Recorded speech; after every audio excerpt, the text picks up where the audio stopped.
कहते हुए भी बीजेपी संकट में दिखाई दे रही है। क्या कुछ कहेंगे अचल साहब?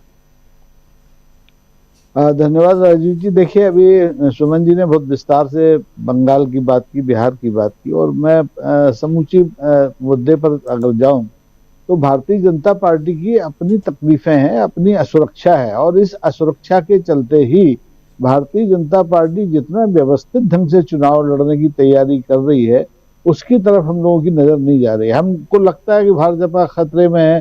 357 सीटों से राहुल गांधी की जब भारत जोड़ो न्याय यात्रा निकलेगी तो पूरा परिदृश्य बदल जाएगा। ऐसा होना चाहिए, बदलाव की जरूरत इस देश को है, लेकिन ऐसा क्या हो पाएगा? आपने अभी शुरू में अपनी प्रस्तावना में बात की कि भारतीय जनता पार्टी समय से पहले चुनाव कराना चाहती थी, लेकिन अब उसे लगता है कि राम मंदिर का जो मुद्दा है, प्राण प्रतिष्ठा का जो जलसा है, जो जुलूस है, वो उसके काम नहीं आने वाला है।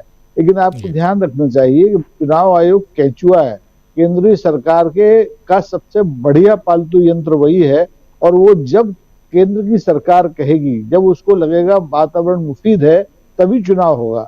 और ये इस तैयारी से जो चुनाव आयोग की बैठकों का जो सिलसिला शुरू हुआ है, इससे जाहिर है कि भारतीय जनता पार्टी की केंद्र सरकार ने अपने इस राम मंदिर के जलसे जुलूस को 15 मार्च तक खींचने के पहले ही ऐलान कर दिया था। हम उस पर जा ही नहीं रहे हैं। वो 15 मार्च तक देश भर में जहां जहां उनकी राज्य सरकारें हैं वहां से प्रतिदिन 50,000 मतदाताओं को ठेल करके वहां ले जाना चाहती है, ले जाएगी। 430 रेलों का उसने विशेष प्रबंध किया है। तो ऐसा नहीं है कि उसका राम मंदिर का जो लोकार्पण का जो मामला है वो 22 जनवरी को फुस्ट हो जाएगा। वो भी भारत जोड़ो यात्रा के समानांतर 15 मार्च तक तो अभी खिंचेगा। और आपने तो हमारे जो इंडिया गठबंधन बना है उसने अपने ढंग से तैयारी की है और वहां मार करने की कोशिश की है जहां की भारतीय जनता पार्टी को बड़ी आसानी से घेरा जा सकता है, खासतौर पर हिंदी पट्टी में। देखिए, दक्षिण में तो भारतीय जनता पार्टी के लिए दरवाजे पहले से बंद हैं, सब जानते हैं। और वहां जो जहां से यात्राएं शुरू हो रही हैं वहां छोटी छोटी एक दो सीटें, मणिपुर में क्या एक सीट होगी, नागालैंड में एक सीट होगी, असम में जरूर, अरुणाचल में दो सीटें, असम में जरूर ज्यादा सीटें होती हैं। लेकिन हिंदी पट्टी में ही घेर के असली जो घमासान होना है वो हिंदी पट्टी में होना है। अब खासतौर पर आप ध्यान देखें 2019 के चुनाव को कि मध्य प्रदेश, राजस्थान, छत्तीसगढ़ में भारतीय जनता पार्टी की सरकार नहीं थी। तब राम जी का मंदिर भी बन के तैयार नहीं हुआ था और प्राण प्रतिष्ठा की तो बात ही नहीं थी।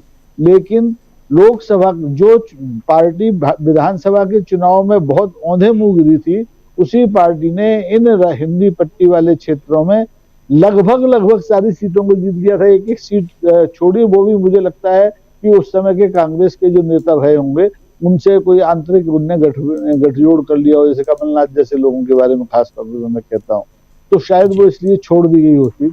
वरना उनकी साजिशों का, चुनाव जीतने के तौर तरीकों का इतना गहरा वो है, मशीनरी है कि वो कुछ भी कर सकते हैं। और इस चुनाव में चूंकि ये प्राण प्रतिष्ठा रामलला की नहीं हो रही है, ये प्राण प्रतिष्ठा माननीय मोदी जी की हो रही है और उनकी उस पार्टी की हो रही है जो अब केवल हिंदुओं की पार्टी है। उन्होंने विधानसभाओं में, लोकसभा में, राज्यसभा में मुस्लिमों को 20 करोड़ मुसलमान हैं, उनका एक प्रतिनिधि नहीं रखा है।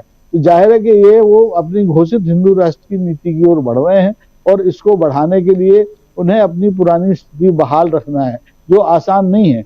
2019 के चुनाव में उन्होंने 330 सीटें जीती थी, गठबंधन के उनके जो साथी थे उनकी सीटें मिला लें तो 352 होती हैं। अब इस संख्या को कायम रखना निश्चित तौर पर बहुत कठिन काम है और भारत जोड़ो न्याय यात्रा इस आंकड़े को तितर बितर कर सकती है। लेकिन अभी तक जो भारत जोड़ो यात्रा के सहयोगी दलों के स्वर हैं वो उनमें एक तालमेल नहीं बैठा है। वो जितनी जल्दी बैठेगा उतना ज्यादा फायदा इंडिया गठबंधन को मिलेगा, देश को मिलेगा और धर्म ध्वजा और धर्म निरपेक्षता, जिसकी मैं बार बार चर्चा करता हूँ, इनके बीच होने वाली लड़ाई को मिलेगा।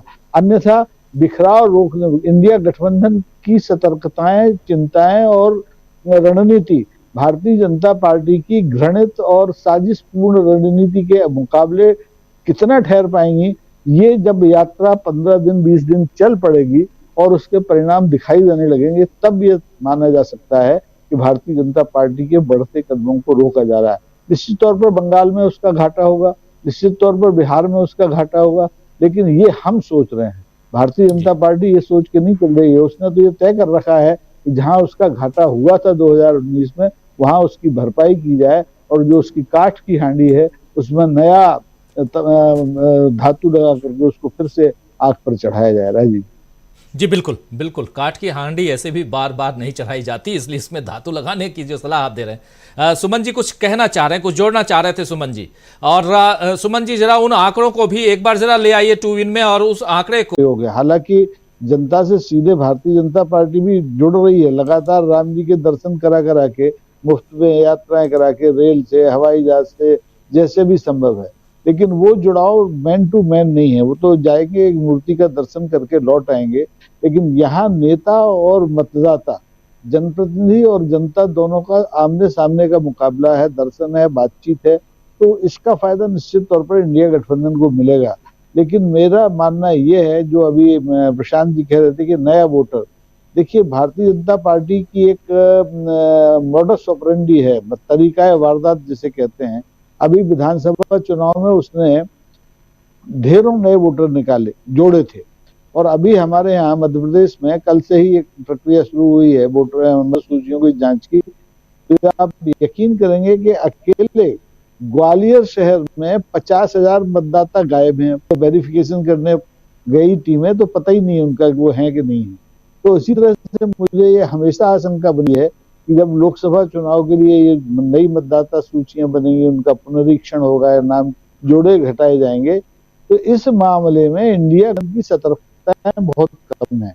इंडिया गठबंधन को सड़क पर चलने के साथ साथ मतदाता सूचियों के परीक्षण पर रखनी होगी, उसमें फर्जी मतदाता जाए ये भी देखना होगा।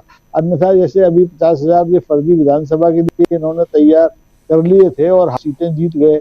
मध्य प्रदेश में तो बहुत सारी 80 सीटें ऐसी थी जिन पर जनता पार्टी को हार ही जाना चाहिए था, लेकिन वो उन सब पर जीत गई।